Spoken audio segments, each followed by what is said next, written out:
Hi there. My name is Dr. Kimberly Ernest. I'm a licensed psychologist, licensed professional counselor, the president of PA Counseling, the founder of Live Up Counseling.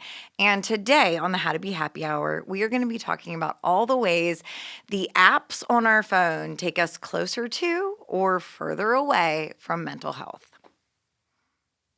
Hi, my name is Anna Williams. I'm a social worker and I currently work as a family based therapist for PA Counseling Services out of Dauphin County. Hi, my name is Teresa Johnson. I currently work at a Pottsville in Schuylkill County. I'm a family-based therapist. I'm a national certified counselor, and I'm currently working for my license. Hello, my name is Sarah Fisher. I'm a certified recovery specialist with Pennsylvania Counseling Services at the Carlisle location. I've been here for going on about 2 years now, and I also recently became a family recovery specialist. Nice. Congratulations. Thank you. So today we're going to be talking about the apps and like all the apps. So everything from TikTok to Tinder.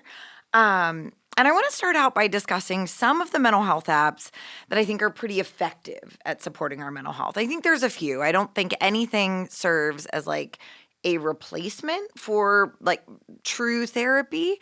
And I think some can be quite dangerous. TikTok, I'm looking at you. But I think others have a tendency to serve us within certain limits, right? And so a couple of the ones that sort of readily came to mind when I was preparing for today's podcast, I think some of the meditation apps are pretty cool. I use Insight Timer regularly. I no longer pay to use the Calm app, but when I did, I really liked it. And on that one, my kids specifically really liked the sleep stories. So we did that a lot. I use Noom postpartum to help me lose the last of that baby weight and sort of reframe my relationship with food a little bit, because in those early postpartum years, and always, my relationship with food was a little weird, so I needed to work through that. But when y'all think about the apps that support us, help us, serve us, what shows up for you? What have you found either in your work or in your personal life that have been helpful? Yeah, so for me personally, I journal a lot. Actually, like regular journaling, pen and paper, but it really helps when I'm on the go to have. I have like a digital journaling app that's password protected and Face ID protected, so that's always nice just to kind of try to work through things sometimes. What's the other ones? Mood tracking apps, that's really Oh, good. yeah. In tandem with therapy too, because then I can look back on it and talk about it with my therapist, kind of see like where I've been at, and she can kind of provide some insight for me. That's really helpful. I've used that with clients quite a bit, like mood trackers, especially when I'm trying to figure out a differential diagnosis. Yeah. I would say specifically when it comes to like a bipolar disorder. Bipolar is so commonly misdiagnosed, and I think it's because folks tend to be a poor historian. Like when they're in those high highs, they often struggle to describe that experience, and then the Yeah. low lows feel like they last forever. And then you've got things like TikTok or Instagram telling everyone that they're bipolar, which is also not true or accurate. And so the mood tracking app is one that I didn't think of, but I think has been really helpful to me as a provider. Yeah, it's easy to forget for sure. Like if your thoughts are racing, like trying to remember how you were feeling a week ago can be hard sometimes. Yeah, that's accurate. I've used them in the past as well, just to keep track of like my mood, because like I was going through a phase where I was like kind of going through a lot, so like I kind of wanted to keep track of my mood so I can try to. It was like kind of a reward when I was happy. Like I was like working through some stuff, and if I let myself overthink, I got down. But if I used the app to be like, all right, today I want to have like a happy face. So what do I have to do with my mental health to get there? So I'm not overthinking, I'm not falling down. So it was kind of like I was keeping track, and when I got that happy face, I felt rewarded. So is that the Yeah. Hawthorne effect? Like simply because you're observing something, Yeah. it gets better? Like that was discovered in factories 100 years ago, that if they put cameras up, even if the cameras weren't recording or taking any data, people thought, well, just because they're being observed, they would produce better. I guess the same can be true for a mental health app, just because Worked you're for me. observing. When it's worked for me with like eating, if I like, there would be times like with Noom or other apps on like monitoring my food intake, I wouldn't eat something because I didn't want to have to put it in my app. Like it's like, oh well, there's a cookie, but I I don't really want to put that in my The app. app is gonna tell me I shouldn't eat that. 'cause The app so is many gonna tell me- calories. yes, or it's gonna say like no dinner for you now. So no, I'm not gonna eat the cookie, and I'm not gonna put it in the app. And done and done. Yeah, like productivity apps too, like to-do lists, just ways to kind of keep track of ideas and stuff has been helpful for me. Having calendars, that's not directly related Yeah. to mental health, I guess, but it definitely helps me with my mental health. Just being able to kind of be more organized and not having a million things on my mind because I've written it all down and I have it somewhere where it's easily accessible. Right, me too. And I speak to my phone and I'll say, hey Siri, put this in for Monday or this in for Tuesday or Wednesday. And it helps me to allocate the things that I need to do. And it also reminds me and tells me every day on my home screen. So I feel like it takes some of that pressure off of me. And then I really liked the Insight Timer app as well. I liked that some of the meditations are only 2 minutes long because sometimes you have 2 minutes. Yes. And spending 2 minutes breathing can really impact the course of your day. And I also used YouTube a lot at certain times of my life and would play positive affirmations in the morning or things like that to help me change my thought patterns because just having those things going and listening to them on a consistent basis for me was very helpful.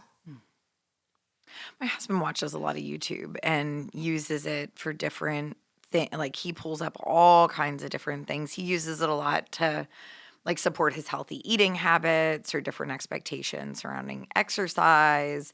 I've not messed around with it as much. I'm used to using YouTube like to figure out how to fix something in my house or how to put something together if I can't. Like I have a fish tank that the filter I couldn't figure out forever, and so I'm on YouTube for like 3 hours. It didn't work, by the way. So in that instance, the app did not serve my mental health. But yeah, there's a lot of benefits to that as well. Another app that I found myself really enjoying is the Waking Up app, which is a Sam Harris app, all about mindfulness meditation and Okay. different things. But that one does come with a small fee, but my husband also subscribes to it, so I just steal his subscription. But there's some really good, and Sam Harris has a really soothing voice. Like he's just got a voice that I could listen to for a while, so that's really helpful. Another one is Eden, Eden. It's a self-care app, and you have certain self-care tasks you want to complete. Oh, that's interesting. And each time you do one, your little plant grows, and it plays like soothing music in the background, and it's really aesthetically pleasing, and it's just a good way to kind of keep you on track of taking care of yourself, because that's hard sometimes with like being so busy and everything, you know. Someone told me about another self-care app. Was it Finch? Yes. Little bird. You had a little bird that you took. It was it made me think of a Tamagotchi. Yeah. But it was like a self-care Tamagotchi that if you took care of your mental health and you did like certain tasks, then your bird would thrive. Yes. That was He's a cute little guy. Is he? Yeah. I need to check these out. As simple as it sounds, I actually use Spotify a lot because of my job. I'm like driving from like house to house. So like if I have 15 minutes in between my drive, I'll like listen to something on Spotify where it helps me calm down. Like they have like calm down music, or they have like people who talk about like their careers and therapy, and it even helps me with my job. So like I'll like listen to that from my drives because that'll help me calm down. Spotify also has where it will play differentially in your headphones. Oh yeah. Where it'll like alternate your ears. Like the binaural beat. Yes. That's really cool. I really like when I'm going on a run or a walk. And then for me, it's just like pacing my feet to the beat. And it's almost like trance-like, but I is. love it. And they say it's really good for like busy brains, which I have a very busy brain. But it was that where it just mixes back and forth, and it's a really nice vibe. There's also mental health apps that are designed to provide therapy. I think Talkspace, BetterHelp.com are all therapy apps that lead to like text communication and chatting. I'm not a huge fan of those. They're supposed to be lower barriers to counseling, but I struggle with some of their model to not document sessions and things like that. I just feel like when we are licensed providers, we have a certain standard that we're held to, just sort of overarching, like in every context. And so I have a little beef that they don't have those same rules and standards. Maybe I'm just jealous because I hate writing progress notes. But I do feel like clinical documentation is a component of good clinical care. Yeah. So I struggle with that lack of requirement. There's also quite a few apps targeting wellness with like CBT based pieces. And one that I thought was particularly interesting, I wasn't sure if you had heard of it as a peer support or recovery support. It's called 7 Cups. I haven't heard about that one, no. They use mindfulness exercises, but then there's also like anonymous chats with trained volunteers Okay. that sort of walk you through this more peer support driven model for mental health and That's wellness. really cool. Which I thought that was really cool. Yeah, there's a couple apps that are specifically for people in recovery too. There's one called We Connect. They have where you can meet with peer support, and you also have peer support meetings that you can join online, like on the app. Really? Yeah, there's a couple different ones, but I don't remember them all off the top of my head right now. But they can be really helpful for sure. That's important to keep in mind. I've not heard of those, but I've not worked very actively in the DNA field in a few years now. I'll have to check that out. So benefits of the apps, obviously, you've got accessibility and convenience, anonymity and reduced stigma, self-paced, it's there when you need it. It can reach underserved populations, but I have some concerns. I would say like TikTok is one of the big ones that scares me. I think the addictive nature frightens me pretty considerably. I also see a ton of misinformation on TikTok. I don't know. I've had a lot of clients come in and like, I was watching TikTok Reels or whatever are they called? Reels? Talks? What are they called? I don't know. Videos. Yeah, TikTok videos. TikToks. Yeah. I was watching a TikTok. I feel like an old lady now. I was watching a TikTok and now I have autism. And it's like, I've met with you for 2.5 years. I've not detected the markers for autism during our time, but if you'd like, I can do an assessment with you.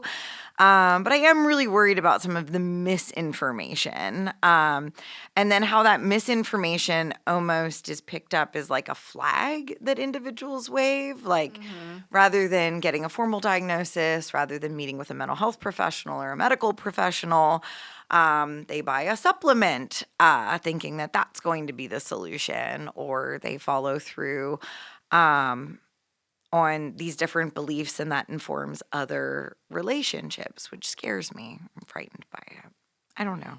And there was a time in my life where I did not have counseling at the moment, but definitely was searching for some type of support. And I felt like if I spent this time on TikTok, then I can connect with all these other people who might understand me. And in some ways, when that's true, in other ways, I'm definitely getting flooded with these videos that are saying, like, you're neurodivergent, or you're this, or you're that.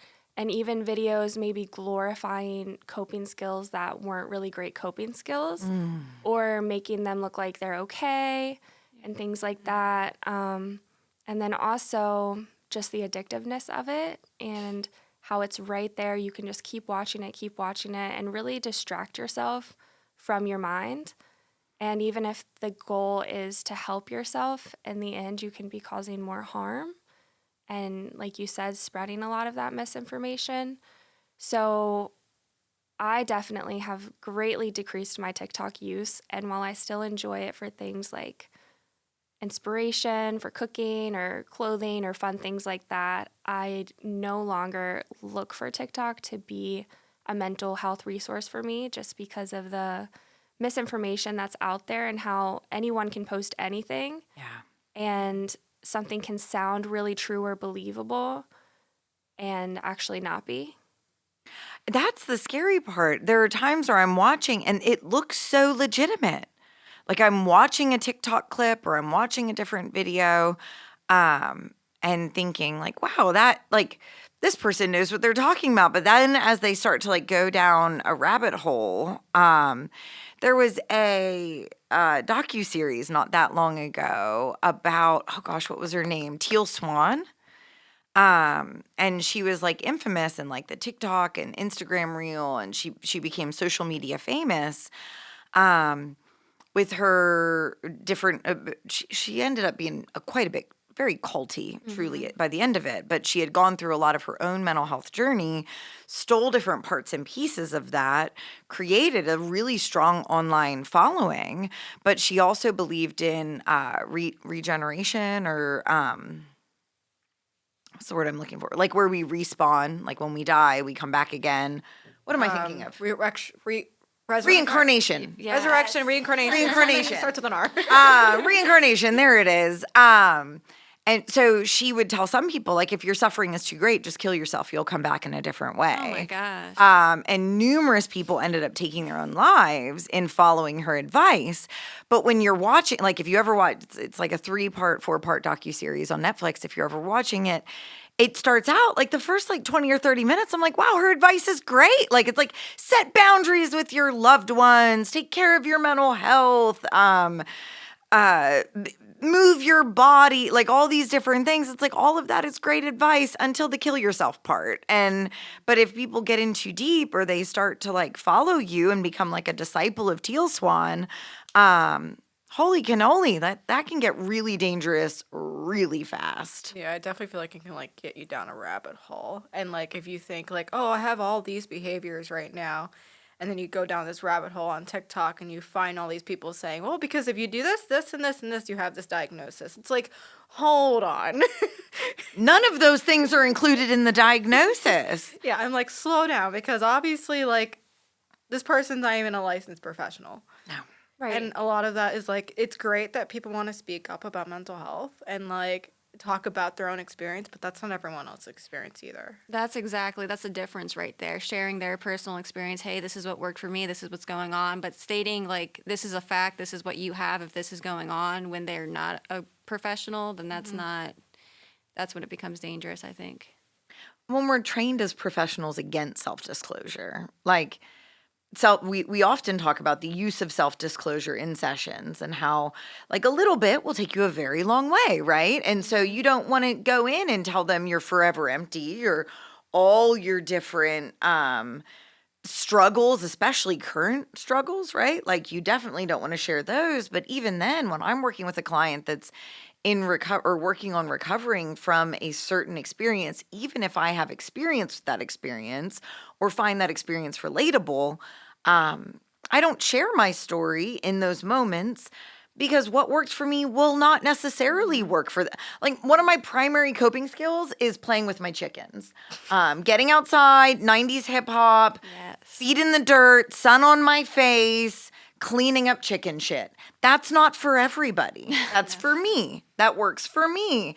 But if I meet with somebody who works in Lebanon City, like lives in Lebanon City proper, chicken chores are not going to be among their coping skills or their coping mechanisms. So it doesn't really make sense for me to push my values on them in that moment. Yeah, even as a recovery specialist, what I do is based upon my lived experience, and I have to share some of that, but we also have to strategically self-disclose. So I'm not just sharing my whole life story. It's got to be something that's helpful for them in the moment, rather than just focusing on sharing everything that I'm going through right now. From start to finish, Yes. right? Yeah, because that's not helpful. No, and I would imagine in those instances, then folks become more inclined to try to caretake you versus being receptive to your care. Exactly. And which is the reason why, as mental health professionals, we don't disclose as much, because you're going to switch the dynamic, right? But in TikTok, it's just one person's story. Or I see it on Instagram a lot too, like Instagram a lot, yeah. Yeah. And some people go on TikTok for wanting to get answers as well. So they're like, I want answers to why I'm feeling this way and how I can treat myself. So they go to TikTok because it's free, unlike a therapist.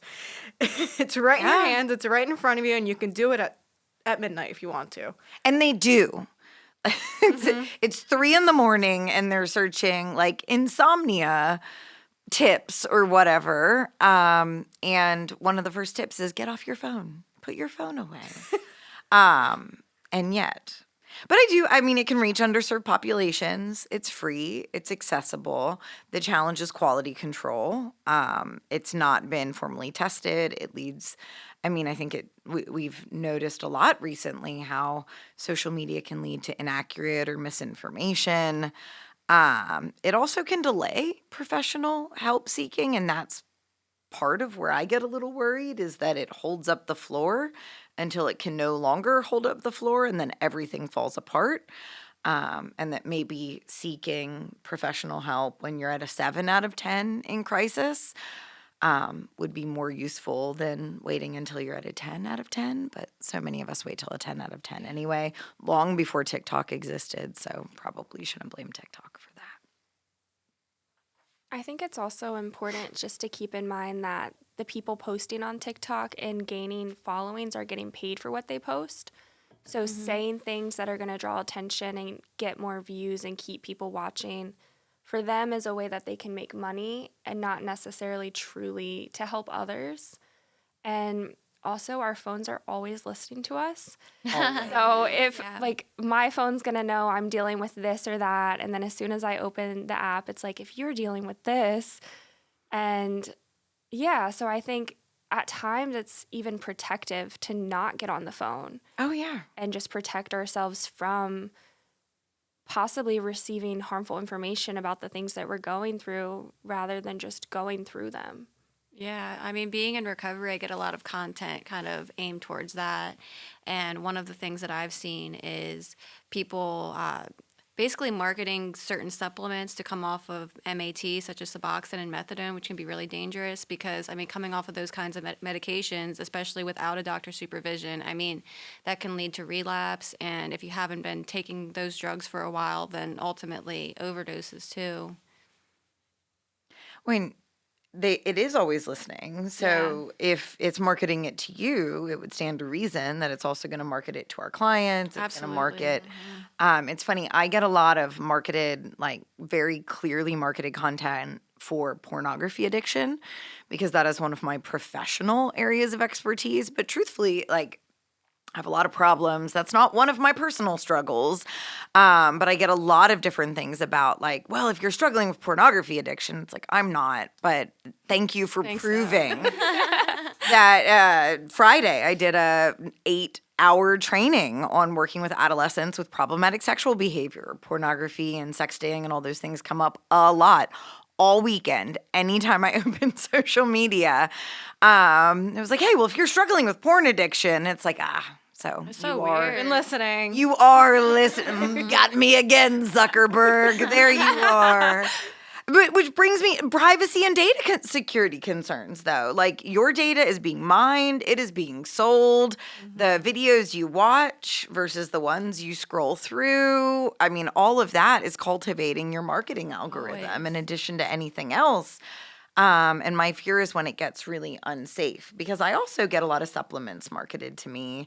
Mine are like ADHD supplements, which I'm also not going to buy or take because I have ADHD and I wouldn't remember. But you see a lot of that that's very cultivated and it's not secure, and they're going to sell your personal data. And the people that are receiving this kind of content a lot of the times are vulnerable, just want to feel better, just want to be happy, not Yes. feel like crap all the time. So seeing something that seems like the answer to all those problems, I mean, it's pretty easy to be like, just buy into it, even just to try it, you know? It's $39. What's the worst that could happen, right? Yeah. But then you can't unsubscribe. That's how they get you. You're stuck with it forever. No, the data issues. I think the other thing that came up when I was researching is that it's triggering at times. Like, it can be really inappropriate. It can be really triggering. And then people are walking around at a greater risk without any sort of support or intervention,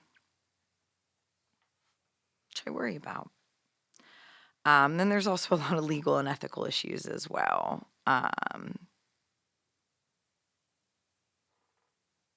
Yeah, so things like BetterHelp and Talkspace, they use licensed therapists, but the format is very different from traditional therapy. And so how do we ensure quality of care, proper handling of emergencies, and adherence to local licensing laws? Yeah, I think that could be dangerous because say that you have a client that's like feeling depressed and all of a sudden feels suicidal and now you're not documenting that. I feel like that could lead to like a lot of legal issues. When they don't make that clear on the platform. Like if you are seeking mental health support right now, if you Google, if you're trying to get into services at PA counseling and you search for PA counseling, betterhelp.com will come up first because they have more marketing money than we do. Obviously, like we don't pay Google for anything. So, because we don't have a budget for that. But betterhelp.com does. And so that will show up first. And so one of the concerns that I have is that Pennsylvania Counseling Services strives to serve really traditionally like marginalized, high risk, high needs populations. I would imagine that somebody like you or I could be successful in betterhelp.com and not reach that threshold for extremely high risk. But my fear is that if they're doing it, if they're sort of skimming from different programs and options that way, how many folks that should be in maybe a family-based level of care or be in drug and alcohol services find themselves erroneously at betterhelp.com because that's what shows up first, and just sort of some of the risks there. And the last time I was on their website, there is not transparency surrounding we don't do substance abuse treatment or we're not here for high crisis situations.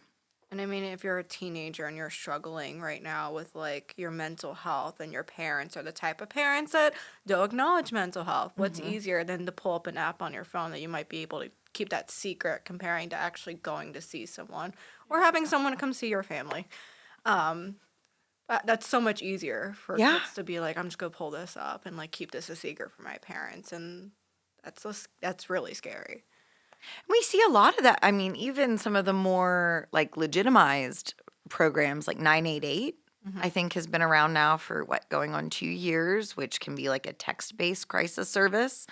And since its emergence, what they're noticing is that the population that uses it the most is like that 14 to like 26-year-old crowd. It is like that Gen Z or younger group.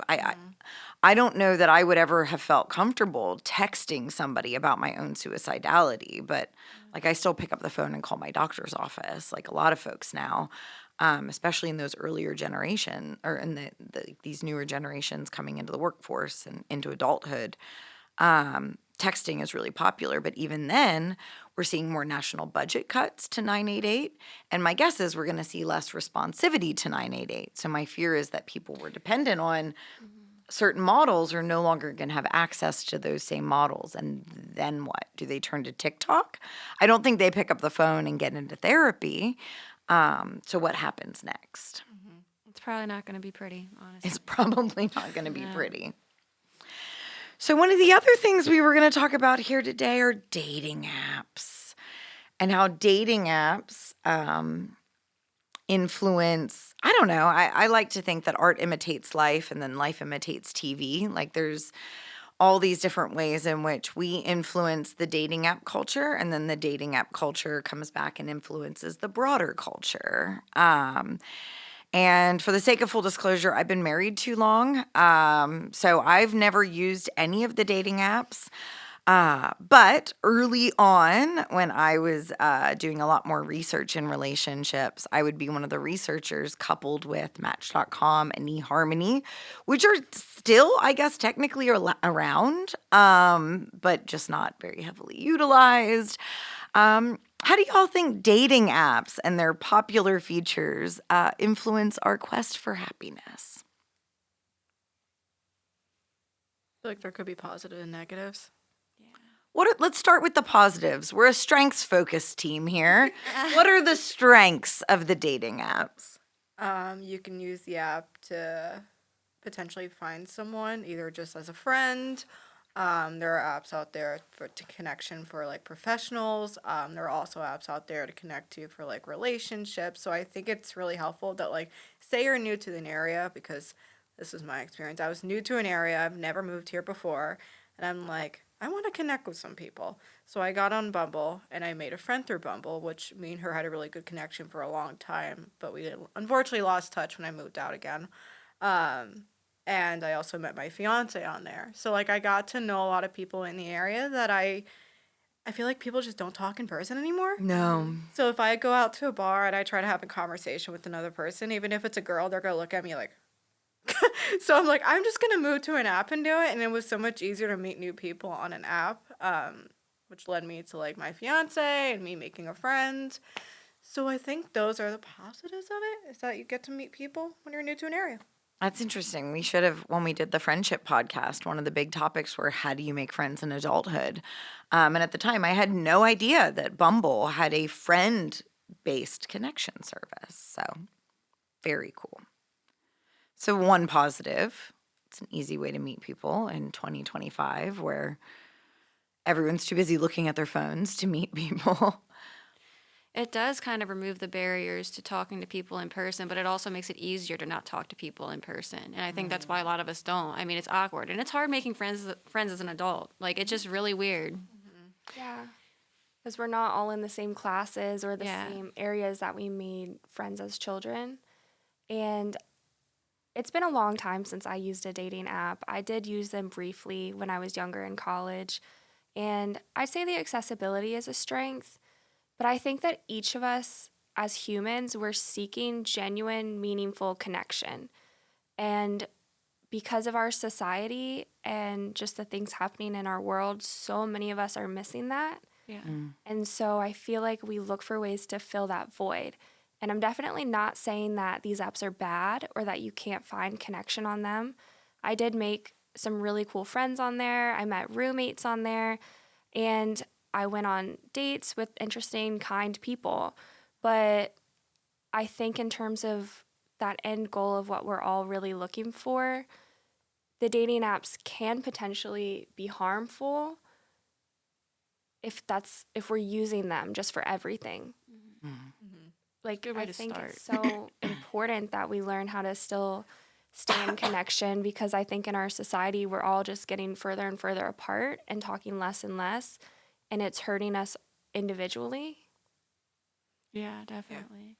Yeah, I think it's a good way, like in your case, you start that connection. It's a good way to kind of get the spark going, I guess, right? And then, you meet in person, you continue to grow the relationship. But for me, I've always been scared of them, scared of dating apps in general. I've been in a long-term relationship for a while now, probably not as long as you've been married, but like 7 years. And even beforehand, it just worried me, like not knowing who's really behind the profile. Oh, yeah? Oh, yeah. Just people being kind of scary, and who knows, they might turn into a stalker. Like, but I'm also an overthinker, so but it does happen. Oh, I no. don't blame Yeah, you. it does.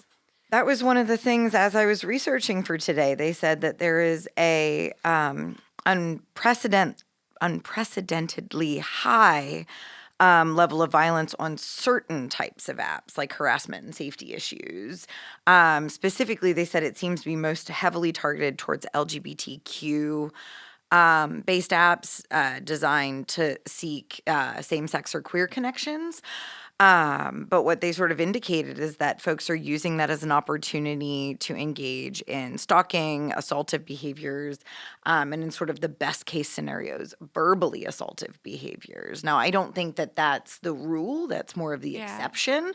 But it certainly is not without risk. And you never know who is behind the screen or behind the dating app. I just had that conversation with my 9-year-old the other day who plays online Minecraft. And right now we only let him play with people we know in real life. But he was talking about, excuse me, what did he want to get? Oh, Facebook Messenger for kids or something. I don't know. I guess it's a way that his classmates are going to keep in touch over the summer. And I have no interest in letting my child get a Facebook account or any sort of social media at 9. And so we had to have a long conversation about how, all right, if we do that, and I don't know if we're going to do that or not, I still need to research it. But if we do that, you can only talk to the people who you're approved to speak with.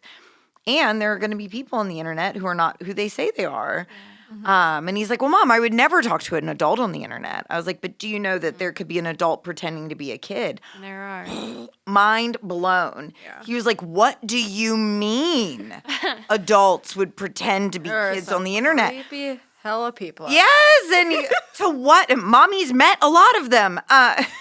He goes, to what end? Like, what is their purpose of pretending to be a kid? And he's not ready for that yet. So I just kind of said, like, they're just not safe. They're unsafe people. They might want to hurt you. So you know that we never tell them where we live. We don't even tell them what town we live in. We never tell them where we go to school, even if even if you think it's a same age friend, because you don't know all those different things. What would be some different safety measures, or from y'all's perspective, if somebody is choosing to pursue relationships on these different apps, whether it be friendships, dating relationships, or even professional relationships? What are some different safety measures that y'all think folks could put in place to pursue and consume this content safely? Definitely say meeting in person in a public area. Okay. So like for example, I've met like at bowling alleys, I've met at restaurants, like keeping it public. And if you still don't feel safe, you could always like bring a friend who could sit at another table. Yeah. And they just don't know that the friend is there because it's always awkward bringing your best friend on a first date. So maybe don't bring her to sit right next to you because it'll be weird, but like keep her at another table with like a friend group over there and be like, they can just like watch over you as you're on the date. Those are some safety measures that I've used in the past.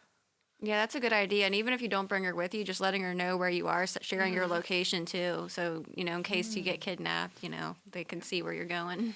Although sometimes kidnappers, the first thing they'll do is throw out your phone. So I'd be careful of that stuff. I don't know, hide an air tag. Because everyone knows that your phone can detect where you're at these days. It's not a secret anymore. Air tags are easy though, and Yeah, I I use can that in my kids' backpacks and in their coats. Yeah, That's a good easier. idea. They're like $25. Yeah, not bad at all. So I like did a little. I'm not handy at all or crafty or anything, but I cut a little bit on the inside and like just drunk.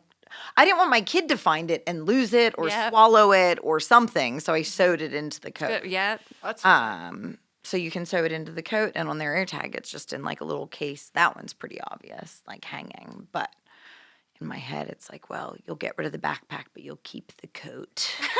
And then I'll know. So I give you one visible and one invisible one. I don't know how crazy I am, but I've You got to be, though. worked with a lot of high risk populations. That's I don't probably Got really to be. smart because Changes the they week. see the one in the book bag, they're gonna think, "Oh, I'm gonna take the book bag and throw it." They're not gonna think there might be a second one. That's how I get you. That's how I overthink, so you don't have to. Oh, any other safety measures that folks can put in place in consuming any of these apps? So far, I mean, even with TikTok, what safety measures are there that folks can, so that their algorithms aren't reinforcing these erroneous beliefs? I know with TikTok, you can hold down and say not interested Okay. so that eventually you can stop seeing videos of those topics. And I think with meeting people, letting someone know what you're doing, where you're going to be, an expected time to check in with you, maybe sharing your location, having your own ride there or your own way to leave, That's very good. not getting intoxicated when you don't know the person, just, staying on guard and getting to know them and making sure that you really feel safe before you let your boundaries down. That makes sense. The last person I met on the internet in real life was like a 70-year-old woman that became one of my good chicken friends. And it was during the pandemic, and I did none of the things that you described other than I didn't get intoxicated. But like early on, it was during the pandemic, and we just would sit on my front porch and talk about chickens, and watch chickens and trade chickens. And I don't know, there's a lot of weird chicken people out there, but I met one of them, and she became a very good friend of mine. But I followed literally none of that advice. I also have followed literally none of that advice. But if I were not- telling someone, Someone else. yeah, or if I was doing it now, Yes. but Have I gone on the but woods? yeah, I mean the advice is for the moment, For the moment, yes. So it's a do as I say, not as I do type scenario. Just as you were talking, I'm not throwing shade. As you were talking, I was like, oh wow, I've never done a dating app because they weren't around when I was dating. But I do make chicken friends on the internet, and some of them come to my house. It's probably not a great idea, but I've done it. I This think every I'm old pretty lady seems successful. nice. Yeah, well, what if it wasn't if it the 7 year? wasn't? What if it wasn't Marianne at all? Right? I if she don't know. steals your chicken? What if she steals my chickens? This was back when chicken thievery was like a big thing. My chicken coop locks though, so good luck. Chicken thievery, man. Yeah, That's- chicken wow. thievery. Back in the middle of the pandemic, people were breaking in and stealing people's chickens. Eggs were expensive. Eggs were Want a chicken? expensive. Chickens are expensive. That's my PSA for the day. If you think eggs are expensive now and getting chickens are going to save you money, don't, because chickens are expensive. I think too, checking the credibility of whatever you're watching too, whatever video you watch, the credibility of the person and the information, just kind of doing some additional research on that could be helpful, because maybe it's somewhat valid or maybe it's just total BS, you just don't know. Yeah. I feel like it's like the same thing as when you Google, why do I have this type of headache? And then it comes up and it's like, you have cancer. Yeah. Oh my. Yeah. What about some of the challenges associated with dating? Like we've talked about safety. I think something that always feels really readily comes to mind for me is the act of ghosting and how that is a fairly new phenomenon in relationships. And I think it started out sort of on the dating apps, but it's expanded out into friendships. I see it in a professional setting more often than I would prefer, where we have folks that will be set to start a job and then they just don't show up to orientation and they kind of ghost us in that model. And so I think what always stands out to me is how it denies people the opportunity to process endings and rejections in a healthy way. But I don't know. I also worry about the emotional fallout of ghosting. And I have quite a few clients that are higher risk for their mental health, and they're using these dating apps to try to expand their ecosystem. And I worry about them. I worry about their safety. I worry about their ability to pick a safe partner. I worry about how they're going to tolerate the inevitable rejection that comes with it. So I don't know. What do y'all think about some of those challenges? I do think that, like, if your mental health isn't, like, you don't have to be 100% okay, but, like, if your mental health isn't, like, at least good and you're ready for someone to ghost you, a lot of these dating apps, like, you can get ghosted on the daily. So if your mental health is not ready and you're getting ghosted on a daily, you're going to start getting sad. You're going to start getting depressed almost, because, like, you're not used to being rejected daily. And when I was on the dating apps, the amount of people that would just stop messaging me is a lot, like on the daily. And I was able to fully process that and be okay with it, but that's not everyone's experience. So if you're going through like an extreme issue with your mental health right now and you're not prepared for that, it might not be the best time to get on a dating app. You might want to like wait a little bit, then get on. So be prepared for when that does happen. You could have a great conversation with someone, start sending each other gifs, and the next thing you know, they don't respond. And you're like, all right, it's been a few days. Why are they not responding? You text again, they're still not responding. And you're like, what did I do wrong? It makes you overthink. Yeah, I feel like I don't know, maybe I'm old school, but I think there is just sort of a level of respect in communication that since the dating apps became more prevalent, I mean, I've seen it in clients that I'm working with that are friendship relationships. They're like, oh, well, Jenny and I would hang out every weekend forever, and she hasn't answered me for 3 straight weeks, and I wonder if she's okay or what's going on. I think life gets busy for all of us, and there are times where we just forget to respond or I know even in recent years, like with we had the pandemic that happened and my job is crazy. And so sometimes relationships just kind of naturally create distance or come back together again.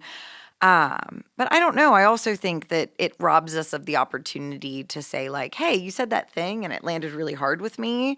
Or maybe to set a healthy boundary. Like, I love all these things we do together, but you really crossed a line there. And so can we have a relationship where we stay over there? I think it further exacerbates that isolation that we're talking about, because if somebody's not 100% of what you're seeking in a relationship, we almost like close that door or cancel them. And I think sometimes prematurely. none of our relationships are meant to be everything to us. Like, different relationships serve different functions within our life. And I think, I don't know, sometimes we find ourselves closing doors on relationships that would have otherwise been very valuable if we could have just had like a brief boundary setting conversation. I actually just heard this other thing on my Spotify this morning that I was listening to on the way here. I heard this person talking about how, like, when you meet someone in person, you don't have time to overthink about like what your expectations are for dating. You kind of just start having a conversation. So say the person, you typically want to go for a guy at 6 feet tall. Say that's your kind of like your thing. You meet someone in person, you start having a conversation, they're not 6 feet tall. All of a sudden that overthinking of like, these are my expectations of someone I'm looking for are gone. Because you're not thinking that. It's just in the moment, it's happening. Meanwhile, when you pull up a dating app, you go through their entire profile. So what kind of music do they like? What are they into? What do they like to do for fun? How do they look? How tall are they? How do they dress? Like, you're over-analyzing that person. Meanwhile, if you meet in person, you're not thinking about over-analyzing them. I thought that was interesting.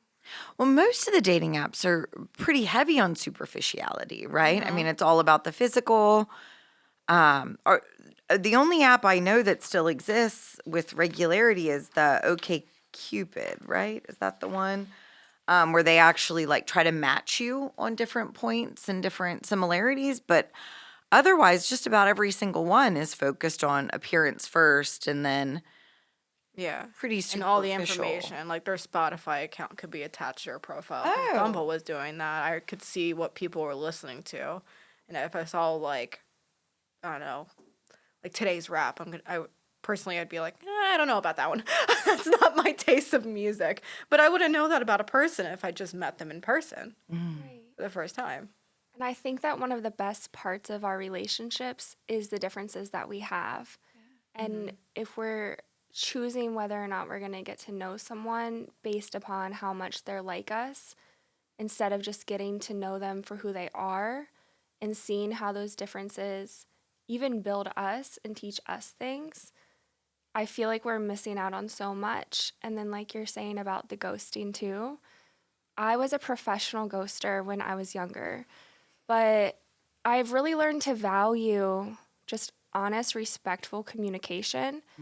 And I feel like our culture learns to ghost because it's easier than solving conflict and facing conflict, when really every single relationship that we ever have that's long lasting and stable, we have to face conflict. And that's not a bad thing. It's actually a really good thing. And Conflict is healthy for a relationship. yeah, boundaries are healthy. Being able to say, hey, that bothered me or that made me feel hurt, and then talking about it, your relationship is usually stronger afterwards. And then both members of the relationship learn so much about themselves.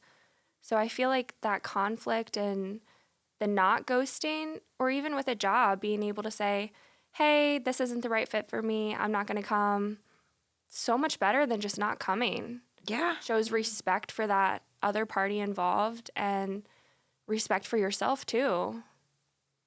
I wonder about like different attachment patterns and attachment styles and how that plays out on the apps.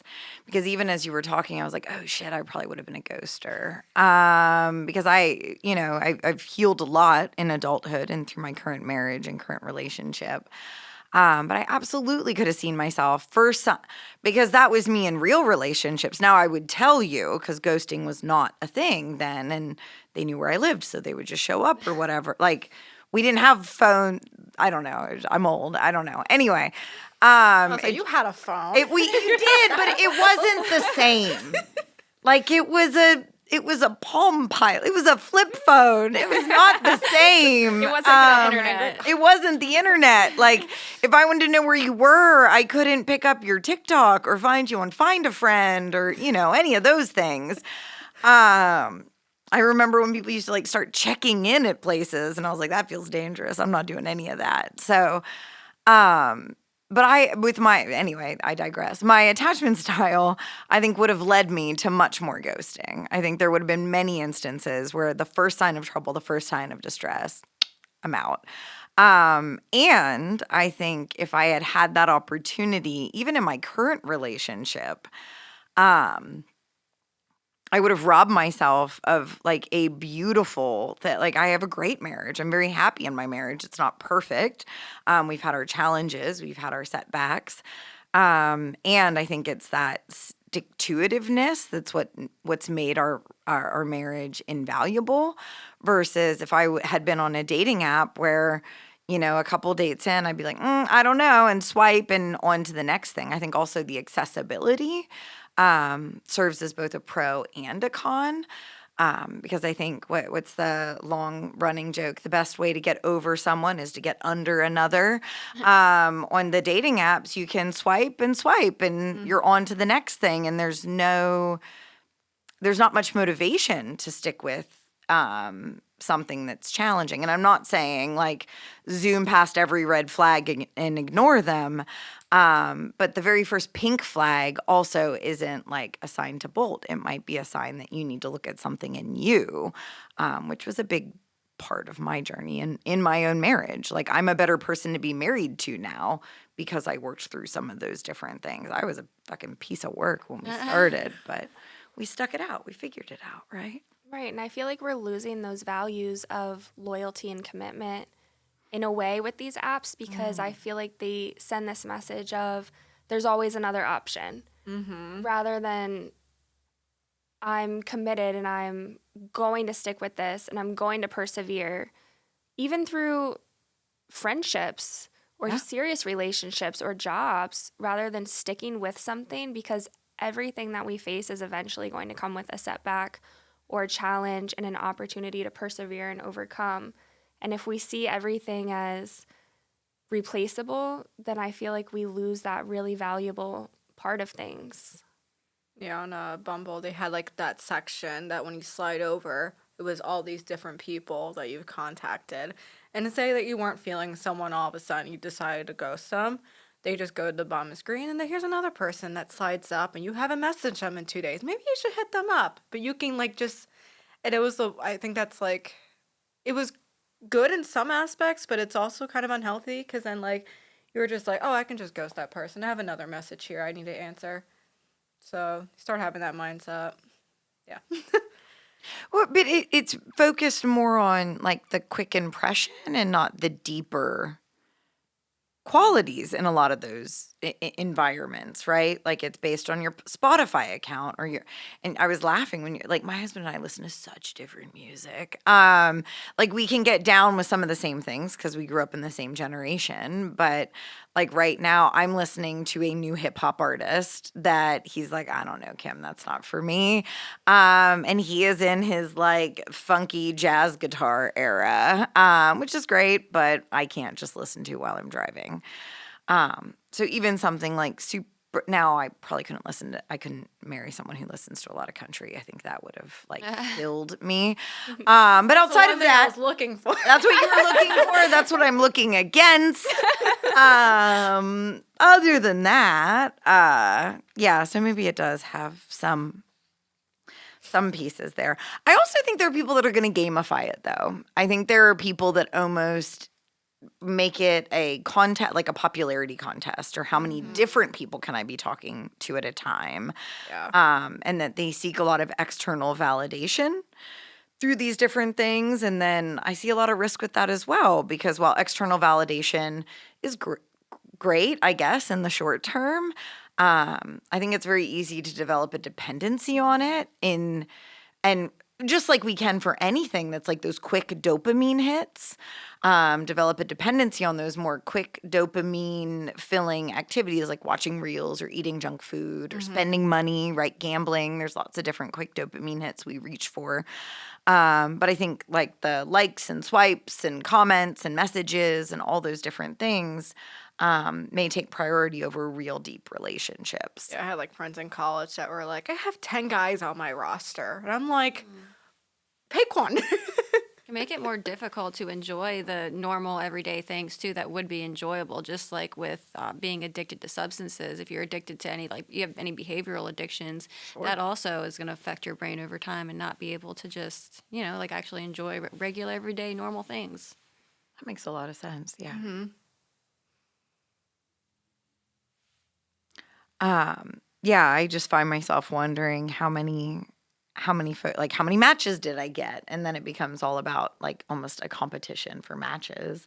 I also remember back when eHarmony first rolled out, I had a client that completed their profile and then at the end they just basically said like we have nobody for you.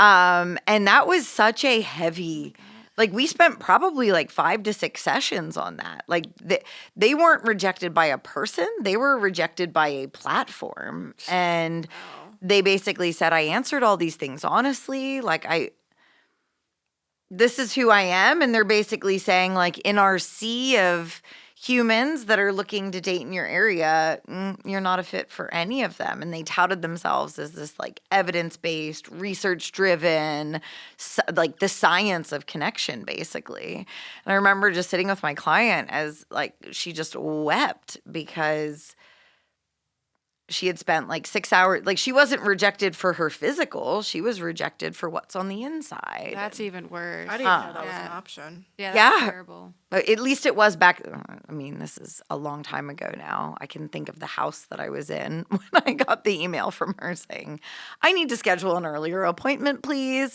I do know there's like an option on some dating apps where it will tell you like you've ran out of potential matches for your area. Really? I see that. I'm like, okay. So you can hit the end. You can hit the end. You can hit the end. Oh, but I think that's different. Yeah. Because at least you're like finding some. There were other people along the way. This one, they were just like, sorry. Yeah. You're not a fit for our platform. After she filled out all these deep like personality measures and interest measures and She already had some kind of inner feelings of unworthiness too. she sure did. Oh my goodness, yeah, that wasn't a good blow. No, that was and it was so new. I mean, I remember sitting in clinical supervision and I was like, so how do we navigate this therapeutically? Like I had no idea where to begin. And truthfully, it was like a rejection in a long line of rejections for this client. Like she had already had lots of losses and lots of rejection. And this just sort of further bolstered her beliefs in her own unworthiness. It was really sad. Dating apps definitely bring a lot of rejection too, in general. A lot of rejection. Because like you could go on all these dates and be like, oh, the first day was great, the second day was okay, and they ghosted me. The first day was great, the second day was okay, and the third date, they rejected me. So, like, after a while, you've been rejected so much, and you keep swiping, and it's like, I feel like there's nothing out there for me. I disclosed before we started, my only experience with dating apps has been creating one for my mother-in-law on farmersonly.com. And my mother-in-law is a fox. She's a 72-year-old beautiful woman. So I made it on my email address. I had to since delete it because I would get so many messages for her. And so my mother-in-law was not rejected, but she wouldn't follow through on any of the dates. And I think has since kind of found her community when she first moved here. But what would happen is when I wouldn't answer as her, they would then get really ugly and nasty and send her like these really hateful messages of, oh, you think you're better than me, or you think this, or you think that. And I was like, oh, no, actually, I'm her daughter-in-law. I made this for her. She's no longer interested, and I don't know how to delete it. Like, it's not that deep, buddy, but like you could see like their own rejection sensitivity, and you would see people get reactive about it. Right. And something that I feel could be concerning is if we're using these apps to try to get validation, at what point does it become an avoidance of things that we actually need to work on? Because we need to have that stable, like our own stability and our own worthiness inside of us rather than searching for it outside of us in all ways, because that will never fulfill us. And then we'll be left in a cycle of always searching for that stability and worthiness inside of us when we don't have it there ourselves, and we're always going to be let down in some way, which will lead to losses and hurts over time. I mean, that is always my question about anything is sort of at what cost, right? And so I don't think Instagram, which is what I will waste too much time on sometimes, is inherently bad. But when I'm looking at Instagram instead of watching my kid play basketball, that's where the cost comes in, right? It's not that I watched 20 minutes of Instagram when it's in its own, it's fine, right? Mostly harmless. I'm educated enough to know that when it tells me I'm autistic, I'm probably not. And it can't harm me, but it's the opportunity cost of the other things. And I think the apps, especially the dating apps, introduce almost like a FOMO mentality. Like, because I've had friends that have been on them, or even clients that were on them, developed a strong relationship or a strong connection. And the dating app is almost like, hey, like after a couple of weeks, like it starts getting push notifications like, oh, you haven't logged in a while. You haven't updated your profile in a while. You've got all these waiting messages. And so if you're in a moment of weakness or a moment where you're seeking that external validation, I've also watched these apps destroy relationships. Rarely friendships, but I've watched it. Dating relationships, people who thought they were exclusive come to find their partner is back on the apps, and seen a lot of like more dangerous things evolve there, but it almost feels like a FOMO thing. Like, I remember one client that I was working with, she discovered her boyfriend was on the apps or was back on the app that they met on. And he was like, well, I was bored. And this is what I used to do when I was bored. So I like just opened it back up again to see what was up and I was bored.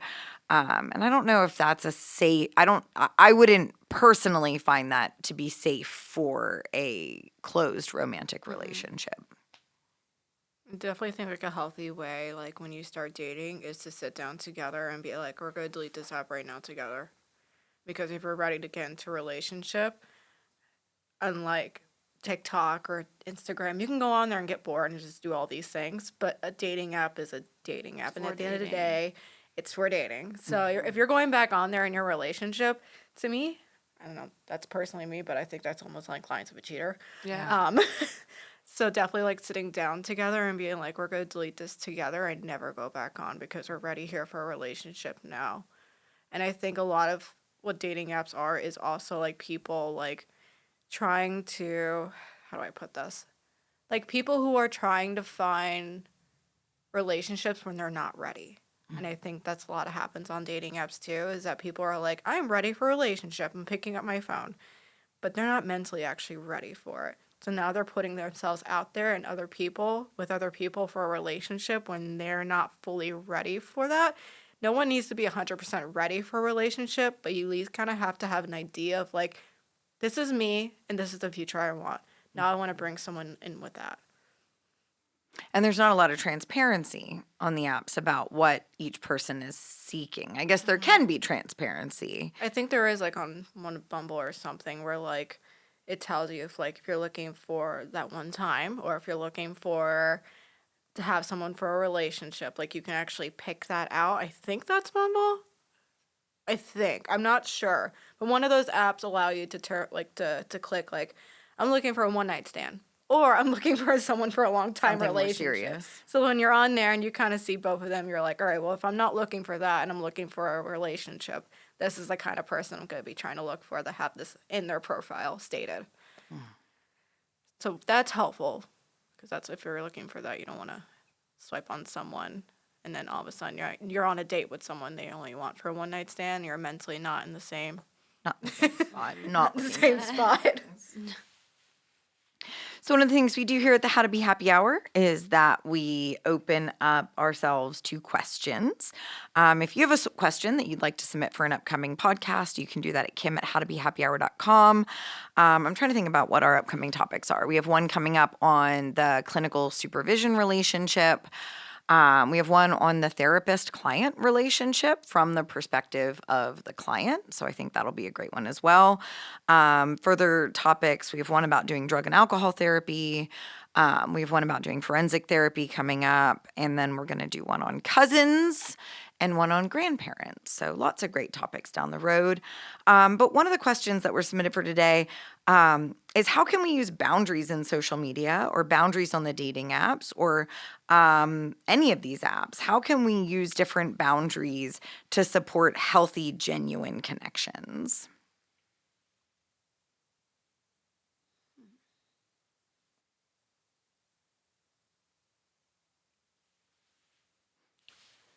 Can you, I'm sorry, can you read it again? Just the last part? So how can we utilize boundaries to support our healthy, genuine connections? Either on dating apps, on TikTok or social media, or any of those things. And one of the things that really readily comes to mind for myself in my relationships, my husband and I will watch a show together or a movie or a TV show together. And there's like that one thing where you've got the show on and everybody's doing different things. But if we decide that we're going to, like, we're usually watching a show, and that's when we turn everything else off. We put phones away, and we're just present and like single screen together in it. And we do that as well. My family, every Wednesday night in the Ernest household is movie night.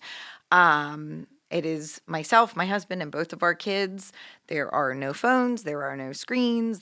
We decide on one shared movie that we all watch together, and set boundaries to kind of protect that time together. Otherwise, probably the most distracting app for me is Outlook. I spend way too much time working. I spend way too much time in email. And I have if I'm training all day, when I log out of training, I have probably 150 emails, 75 of which require some level of attention from me. And the rest I can delete. They're just junk. But I still need to sift through those things. And so being like singularly focused and boundarying my phone in general is really necessary for my relationships. Or else, my 7-year-old the other day said, Mom, I hate it when you're looking at your phone and I'm asking you a question. I'm like, oh, buddy, I'm so sorry. Yes, you've got my eyes. You've got my attention. And I think I was like looking up where I'm going. So it was not an illegitimate reason. So easy But to there's a suck in. million illegitimate reasons too. Yeah, I think for me, especially with the social media apps like TikTok, setting a boundary of just checking in with myself when I'm going to get on the app, because I will use it when I'm just feeling not that great, when I'm just trying to get a little bit of a distraction, right? And then once I get sucked in, it's hard to get off of it. So just checking in, like you were talking about earlier, just actually doing the inner work and figuring out what's going on inside, because like any other distraction, it doesn't get rid of the problem. It's still there. And then I'm wasting time and not feeling so great afterwards about it. So it's a good one for me, just checking in with myself. I really like Instagram, but I will delete Instagram off of my phone for a few days, and I will set times for myself of when I'll use Instagram. And then the app also allows you to set like a timer on it where it will give you a heads up.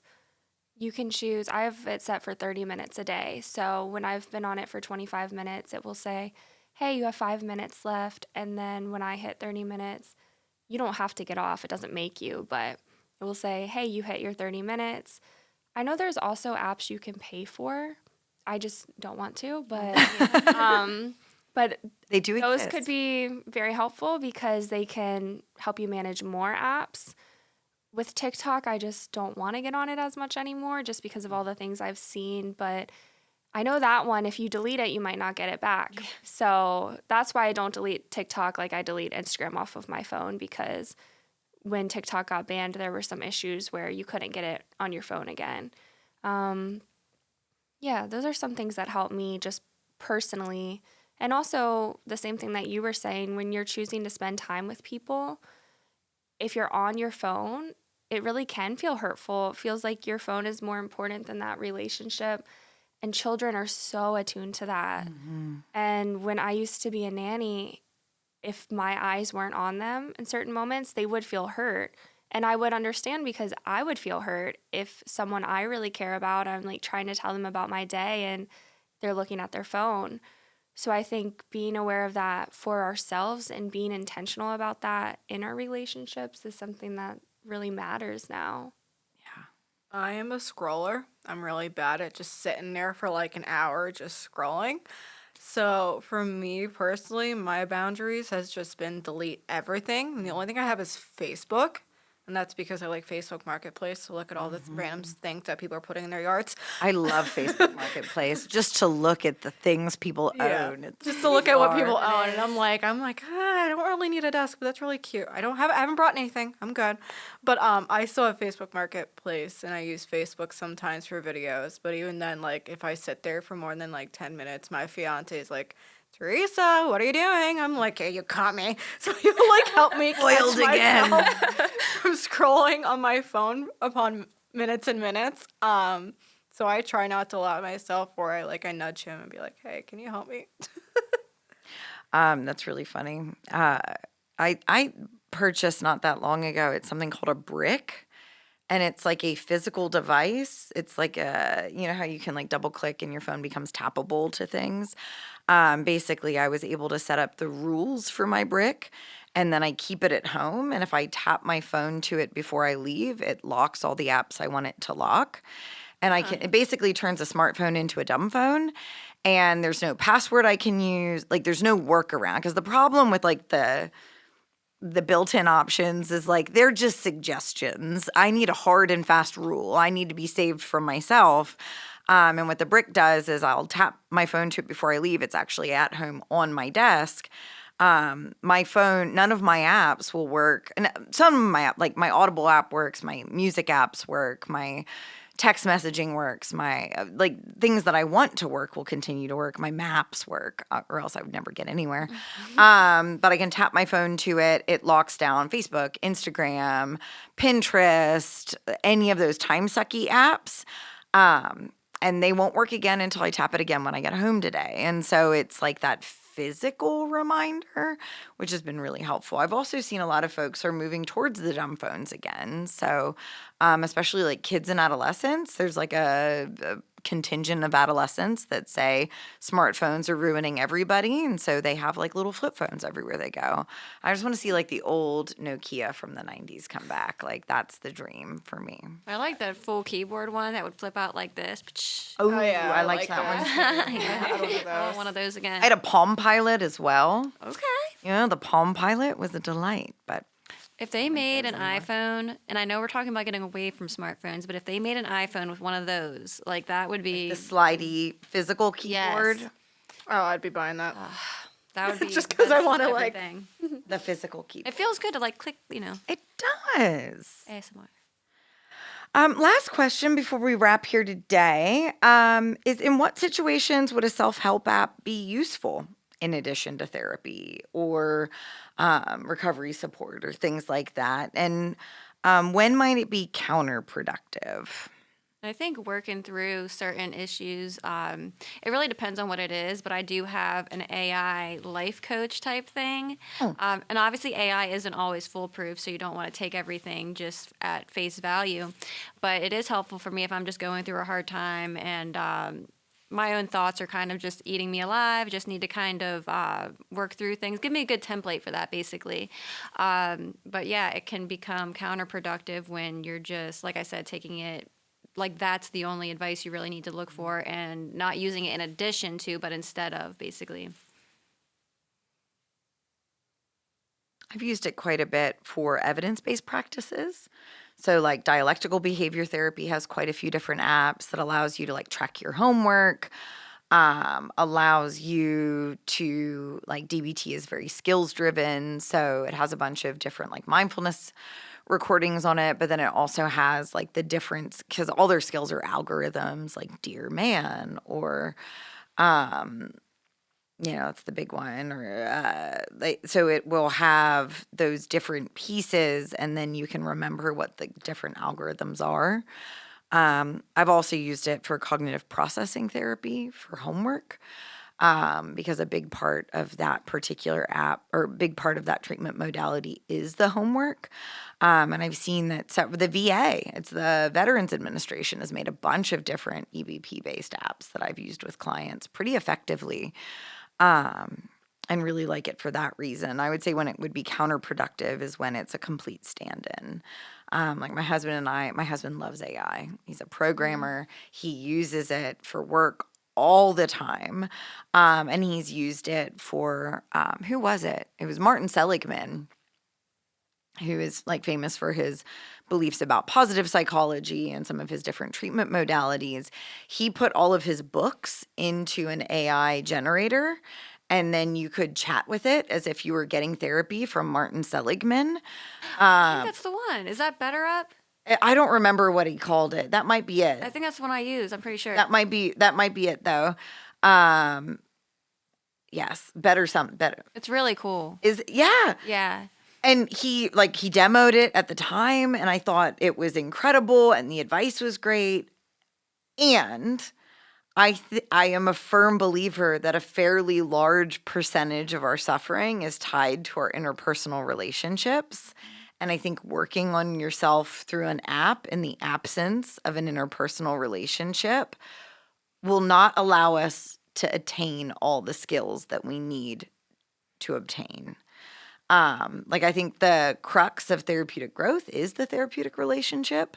And so my fear is that as we become more heavily dependent on AI, and I think there's a benefit to it. I think it helps in a lot of ways.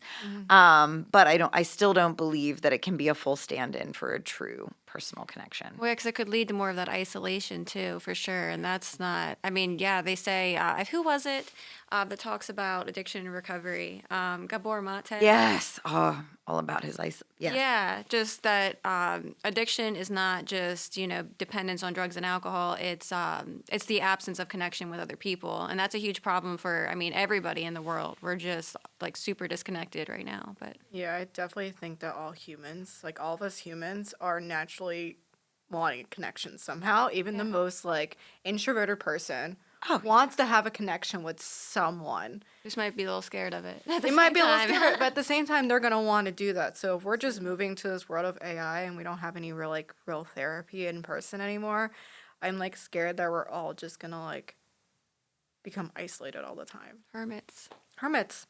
Well, and to take it even further, I was just consulting on a case where it was a young man that had developed an AI girlfriend. And he was a teenager, and he just said, she doesn't reject me. She's cooler than any girl I've ever met.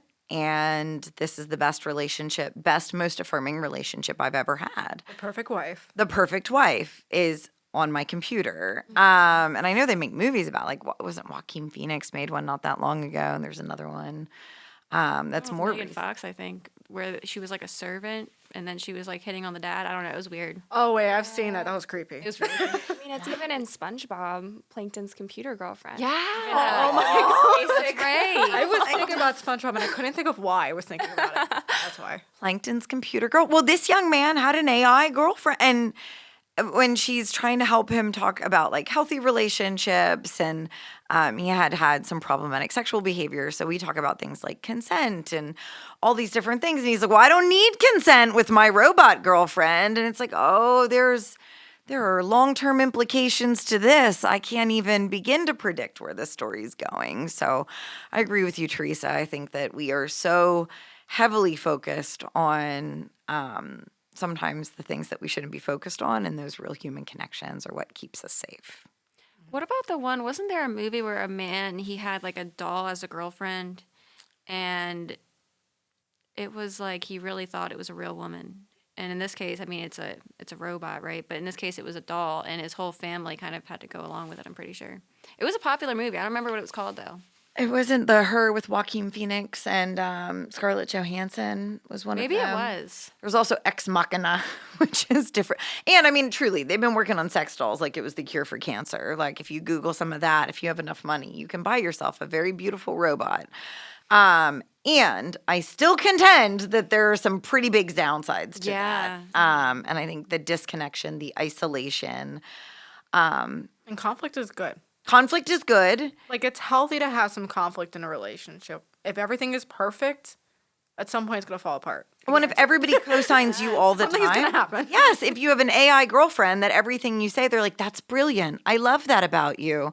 Like, You're gonna get bored. and you're not going to grow as a human. Like, we grow within our relationships. And usually that's because, like, oh, I value my relationship with you more than I value my drug of choice, or more than I value hanging out with 30 chickens every day. And for that reason, I'm going to set some boundaries in these other zones so that I can have that relationship. I don't know.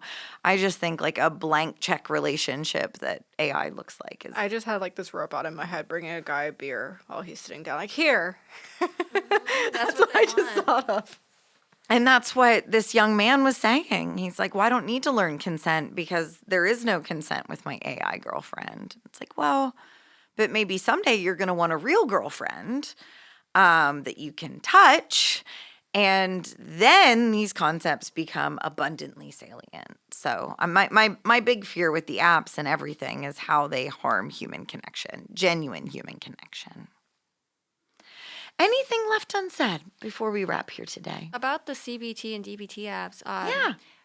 Have you looked at the one called, I think it's Clarity?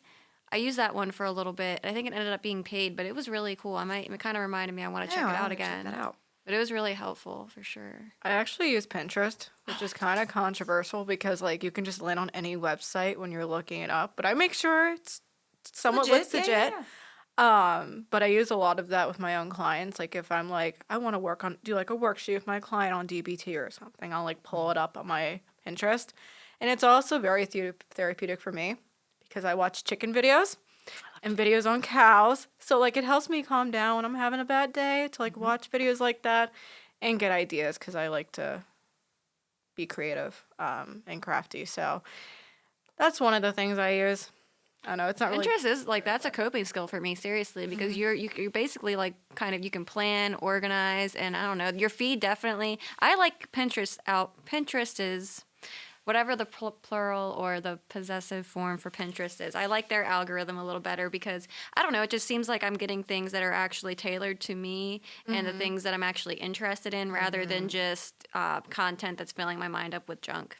Yeah. I can agree with that. Well, thank you all, and thank you for listening here today. We do have a bunch of upcoming pods. We are finishing out our series on relationships in these next couple of months. So we do have a couple really important relationships we're going to continue to talk about. We're going to talk about the supervisor-supervisee relationship. We're going to talk about the therapeutic relationship from the point of view of the client. We did the point of view of the therapist a couple of months ago. We're also going to talk about cousins relationships and grandparent relationships and how invaluable they can be. We're also going to finish out, last year we really focused on demystifying the different levels of care, and we created pods about all the different levels of care in the state of Pennsylvania. But we missed two, and one was drug and alcohol treatment. The other was doing more forensic treatments. We've got those coming up. So if you have any questions that you'd like to submit for the panel on any of those topics, that email is kim@howtobehappyhour.com. Otherwise, thanks for listening, and we'll catch you next time.